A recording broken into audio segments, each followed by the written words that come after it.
Hi, I'm Katie Ziskind. I'm the owner of Wisdom Within Counseling, where I help distant couples, frustrated couples, and couples on the brink of divorce rebuild emotional intimacy and sexual connection, all from a foundation of a secure attachment.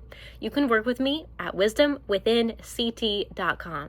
Today's video is going to help you move from frustration and emotional distance to true connection. Now, I want you to think that a healthy sex life, passionate sex, deeply amazing, meaningful orgasms, like multi-orgasmic sex, is based on emotional safety. So step one in rebuilding your sex life is going to look at things that help your partner feel wanted, desired, and important. So if your partner wants you to walk next to them while they're on the sidewalk and you're walking ahead of them, that's going to impact your sex life negatively.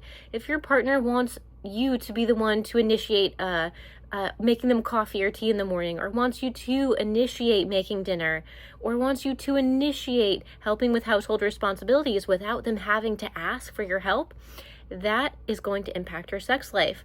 Also, you want to help your partner feel wanted emotionally. Maybe you leave little love notes around the house, showing your partner appreciation. These small things help to build sexual desire in the bedroom. Another thing is to slow down physical intimacy. It's not just about penetrative sex. It's not just about the orgasm.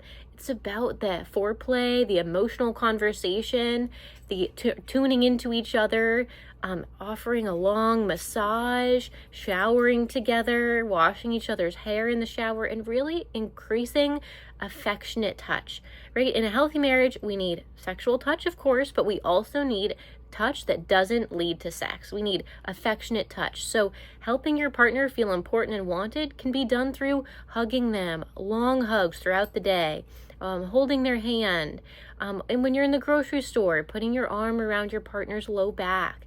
Being affectionate is going to help your partner feel wanted and important, and that affection should not directly lead to sex. So these are some tips for today. If you are in a frustrated couple unit, if you are wondering if your marriage is salvageable, and if you're stuck in a cycle of the silent treatment or high conflict fights, I would love to help you rebuild meaningful connection. I specialize in trauma-focused marriage counseling. I help couples who have had not the greatest role models growing up in their childhood, and even some emotional trauma growing up in childhood, and build a secure, loving, meaningful connection. Maybe it's the, first time you're doing this, and you've never been to couples therapy before. I'd love to support you.